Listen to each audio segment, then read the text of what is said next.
Two, one. All right. Well, welcome back to my podcast, Raw Insights. I'm your host, Joshua Smith, and today we're with Aiden Pinello as a special guest. special guest. That's right. And today we're talking kind of about trauma. It's something that everyone has and everyone struggles with, and that's kind of the title for it is trauma and its cycle. And whether we realize it or not, many of us kind of repeat these. We have like these patterns of resorting back to our trauma, kind of like causing hurt on others and stuff like that. Whether we like it or not, we still kind of do incorporate our trauma in a lot of our situations, I guess. So starting out, we're kind of getting into understanding trauma and its cycle. And trauma, it has a way of shaping us. Like I said, even when we don't realize it, it still does. And we could find ourselves kind of like returning to the same things that hurt us, kind of like how do you say, the same things that we thought was like an injustice. We kind of like do the same thing on other people. And in the Bible it says in Proverbs 26 verse 11, as a dog returns to its vomit, so fools repeat their folly. And sometimes we return to the very things that broke us, not because we want to, but because they're what we know. It's easier it's familiar. It's easier to go back to things that are familiar than to try to kind of like change, fix things, put in more work to kind of fix things, change. Agreed. And when we ignore or I guess avoid dealing with our trauma, we kind of subconsciously just recreate the same things that hurt us. Like kind of the putting it down, that's what keeps hurting us. Because it's kind of like if you don't forgive somebody, that's an example. Like let's say you have a problem with somebody and they hurt you. They ask you for forgiveness, but you don't want to because you're still kind of like hurt. But if you realize like you not forgiving them, that's not going to affect their life. They're going to go about their life. But you not forgiving them, every time they get in the room, it's kind of going to be like, that's going to mess you up. Because you haven't moved past it. Yeah. You're not dealing with it. So it's like you're the only one that's hurting yourself. Yeah. And, kind of like choosing relationships that are like unhealthy, staying in, toxic environments and, making choices that reflect our unhealed wounds that's kind of where like not dealing with trauma is going to lead to.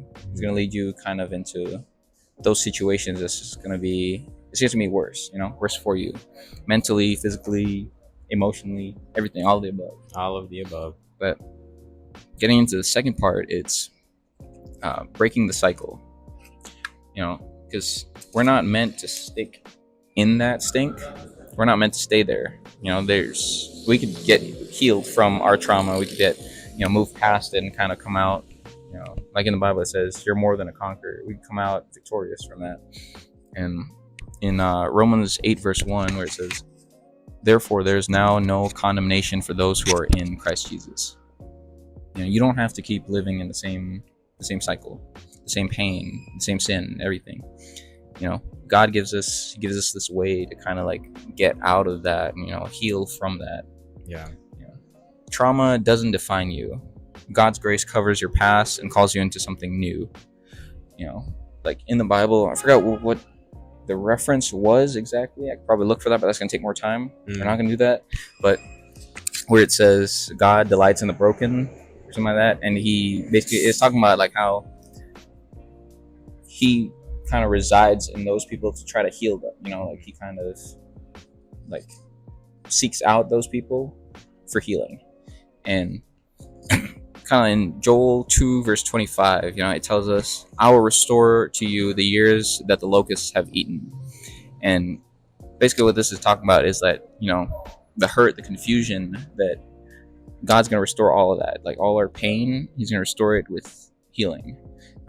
There's this thing, I forgot what it's called. This is like this Chinese, not Chinese, it's Japanese actually. I looked it up the other day. But it's this technique they use to restore broken ceramics and stuff. And basically what they use like gold, silver, different types of metals to kind of restore it. So like for example, like we have this cup. If this was broken, it was shattered, they're going to restore that by putting gold to kind of stick everything together. But in the same way, you kind of see all the gold. It's still there. You could see that it was restored. And I feel like that's the same way how God kind of heals us from our trauma. It's visible, it's kind of like our testimony. Or like scars. Yeah, like scars. Like how scars were there, it shows that there was hurt, there was something, but that we healed from it. And I don't know if you have any thoughts on that. Oh, like, go ahead, bro. Oh, my neck. But yeah, okay. So, unhealed trauma, it's a shadow we cast onto others, unknowingly planting seeds of the pain that we've never let go of. And that's kind of, I guess, like what I said earlier with the not forgiving somebody. Not healing from that is kind of, it just keeps on hurting us. It's like this wound that you just keep throwing salt on, I think I kind of used this analogy earlier with the gardener. You're planting your seeds, but you're walking over them. You're still you're stopping the growth. You're trampling them, and not really like actually tending to it, not paying attention to it. You're not gonna really see any growth from it. And kind of getting into, we gotta wrap this up. We're at 6 minutes. We got like halfway through, but the third part of this is the power of renewal. Kind of like what we were saying with, you can be renewed, you can break the cycle. In Romans 12 verse 2, it says, "Do not conform to the pattern of this world, but be transformed by the renewing of your mind." And it's through this renewal that, through God renewing our minds, we're made new. Like in the Bible, how it says you are a new creation. You've been sanctified and whatnot. You can be made new. You don't have to be. It doesn't have to define you. You don't have to keep on, I guess, playing the victim. Like it's. I already said this already, but like the you're more than a conqueror. Mm-hmm. And getting into the fourth section of this is embracing God's healing. Embracing healing, it requires action. It's more, work. You have to put in work to actually get through this. There's no, like, you snap your fingers and boom, you're healed from all your hurt and everything. It's not an overnight thing. It's a whole. Yeah, you have to put in work. There's, everything in life requires work. Nothing's given free. Nothing in life is, just handed to you like that. Especially things worth working for. They're never gonna be easy. I like to say, embrace the suck. Like, for example, like if you're at the gym and you want to get you want to get ripped, you want to get buff. No pain, no gain. Yeah. You're not going to think, okay, I'm just going to go run on the treadmill because it's comfortable for me. I don't get sore from that. And then I'm going to expect to have really big biceps and everything, a big back afterwards. Not big back like nowadays, a big back, but like, you know what I'm talking about. Yeah. But contentment really is what confines your growth, like stops you from wanting to progress in life. Yeah. I'll say that. So, yes. But like I was saying there, it's the work that you put in. That's kind of how you get through that. And, in James 5 verse 16, it encourages us. It says, "Therefore confess your sins to each other and pray for each other so that you may be healed." And that's kind of like what I was saying is healing. You have to really want that. And, going into that is like community, people you surround yourself with, but you're not going to have like a community instantly. Like you snap your fingers, there's people all around you that help you get through that, That's also where the work comes in. You have to seek a community, kind of like find yourself like a good connect group, a church or whatever it is. You're kind of putting yourself there, putting yourself out there.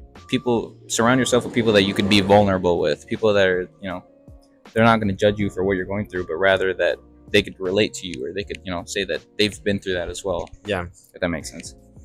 And kind of like always aim for whoever you're hanging around with. If they're like 5 years or whatever it is, aim for somebody that is older than you. So that way you can see where their life's been and where their life's at right now. So that way you'd be like, okay, I want to be there. And it could also be like a mentor almost. Right? Yeah, like a mentor. Well, in a way, yeah. Because, the people you surround yourself with is people you kind of like turn into later on. If you're hanging around with 2 smokers, eventually you're going to be the third. If you're hanging around with 2 cheaters, or eventually you're going to be the third, And kind kind of closing off. I don't know if do you have any remarks, anything you want to say? You go. Nothing. All right. Well, the last thing I want to say is healing is not the absence of pain. It's the presence of God who redeems it. And, kind of like it said, he said in I think it was the third or the fourth, it's you're redeemed by God, going into that, like he's going to kind of restore your pain, restore everything, turn that into strength, turn your pain into, I forgot, I think there's like a worship song that says that where it's like, you turn my pain into strength or something like that. Something along those lines. Like majority of worship songs is like the same thing. But yeah, and if you find yourself, caught in the cycle of trauma or pain or anything, just know that, you're not alone. God's love and his healing power, they're right there for you. Either you might not feel it, but he's placing people in your life as well to be there for you. And I guess that's kind of like all we had.